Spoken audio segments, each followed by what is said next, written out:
মা আজ কি বানাবে? আজকে একটুখানি তুমি ক্যামেরাটা তো সামনে এসো না। আজকে একটুখানি কাতলা মাছের পেটি দিয়ে মেথি মাছ বানাবো। এটা আমি নাম দিয়েছি রবীন্দ্রনাথ। এই মাছটার নাম দিয়েছি রবীন্দ্রনাথ। আমি বলি কেন, যে রবীন্দ্রনাথ মেথি ফোড়ন দিয়ে মাছ খেতে খুব ভালোবাসতো, তাই জন্য যেহেতু এটা মেথি দিয়ে করি সেহেতু আমি নামটা দিয়েছি রবীন্দ্রনাথ। এটা আমার নিজেরই দেওয়া। তা দেখো, মাছটা ভাজার জন্য আমি কড়াইটা গরম করে কড়াইয়ে সর্ষের তেল দিয়েছি। এটা পুরোটাই কিন্তু সর্ষের তেলে হবে। সর্ষের তেল দিয়েছি।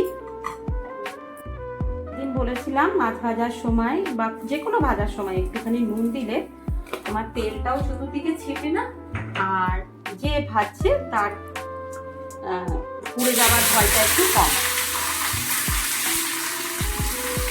মাছগুলো দিলাম কড়াইয়ে।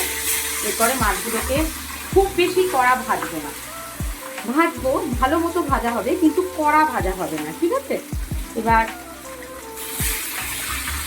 মাছটা ভাজা হোক, তারপরে খুব সোজা আমি একদম শর্টকাটের রান্না কি হয় সেই টাইপের রান্না করার চেষ্টা করি, যাতে সব মানুষের, দেখো এখন সবাই ভীষণ ব্যস্ত, সবাই এখন মানে এত ব্যস্ততার মধ্যে থাকে যে রান্না বান্না করার টাইমটাও হয়তো হয় না, অথচ খেতেও ইচ্ছে করে।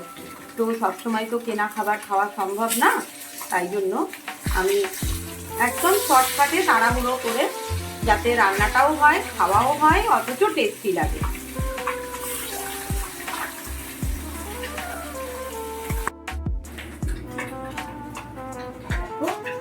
এই যে মাছটা ভাজছি, ভাজতে ভাজতে আমি মশলাটা রেডি করে নিচ্ছি। আগের দিনই বলেছিলাম তোমাদের, যে বন্ধুগুলো দেখেছো তারা জানো নিশ্চয়ই, যে তোমার টমেটোটার বীজটা যদি আমি ধুয়ে পার করে ফেলে দিই, তাহলে তোমার যাদের ইউরিক অ্যাসিড আছে তাদের কোনো অসুবিধা হয় না। আচ্ছা, এর মধ্যে দিলাম টমেটো, এর মধ্যে দিচ্ছি অল্প একটু আদা 4 পিস মাছের জন্য, আর 4-5টা কাঁচা লঙ্কা, আর কিচ্ছু কিন্তু মশলা না এর মধ্যে। দেখো আমাদের মশলা রেডি হয়ে গেছে। আর এরপরে এবার আমি একটুখানি মেথি ফোড়ন দিলাম মাছে, মেথিটা ফোড়ন দিলাম। ফোড়ন দেওয়ার পরে এবার আমি এই যে মিক্সির পাতিটা থেকে মশলাটা দিয়ে দেবো। জাস্ট একটুখানি মশলাটা নাড়বো, তারপর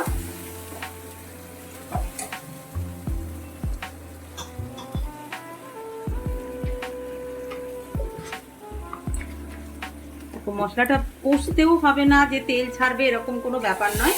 একটুখানি আদার গন্ধটা যাতে চলে যায় তার জন্য একটুখানি নেড়ে নেব। মশলাটা একটু ভেজে নিচ্ছি। একটু কাশতে হবে সবাইকে, একটু ভালো রান্না খেতে গেলে তো একটু কাশি হবেই নাকি বলো? এবার এই দেখো একটুখানি নেড়ে নিলাম 1-2 মিনিট, তারপরে মিক্সি ধোয়া জলটা দিয়ে দিলাম ওর মধ্যে, দিয়ে দিয়েছি। এবার একটু ফুটতে শুরু করুন।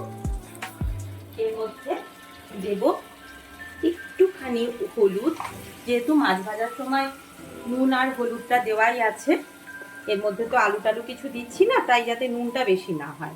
আচ্ছা, একটু দেব নুন, একদম অল্প নুন দেব,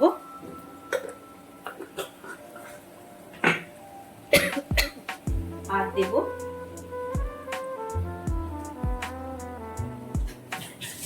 কটা কাঁচা লঙ্কা। একটুখানি কালারের জন্য কাশ্মীরি মির্চ দেব,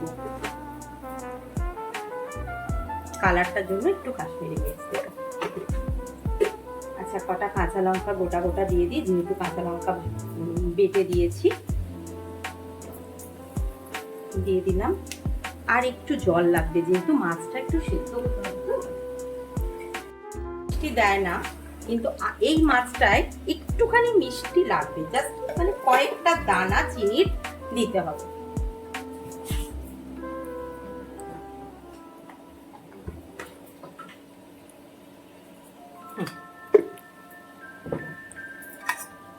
মশলা রেডি, গ্রেভি রেডি, এবার মাছগুলো দেবার পালা। মাছগুলো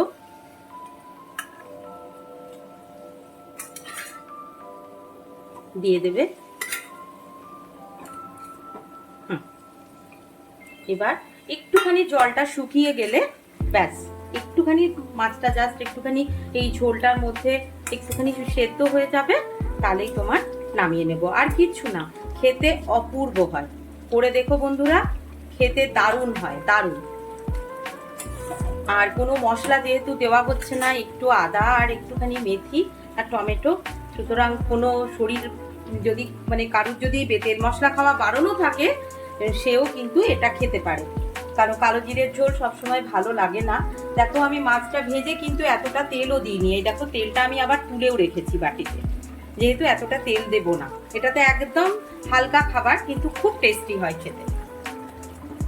guys please try this at home, because সত্যি কথা বলতে আমি অনেক জায়গায় মাছ খেয়েছি, আর মোরওভার বাইরে কলকাতায় থাকতাম, পিজিতে থাকতাম, তো বাইরেও মাছ খেয়েছি, হোটেলের মাছ, রেস্টুরেন্টের মাছ, বাট এইটার তুলনা হয় না, বিকজ এটা খুব জলদি হয় অ্যান্ড টেস্টটা একদমই ডিফারেন্ট হয়, রোজকার মাছের ঝোলের মতন নয়। যদি টেস্ট বাট একটু চেঞ্জ করতে চাও তাহলে প্লিজ ট্রাই দিস, আর সাবস্ক্রাইব করতে ভুলবেন না। ভিউজ অনেক বাড়ছে বাট সাবস্ক্রাইব হচ্ছে না, সো প্লিজ সাবস্ক্রাইব করুন আর এনকারেজ করুন আমার মাকে। Thank you.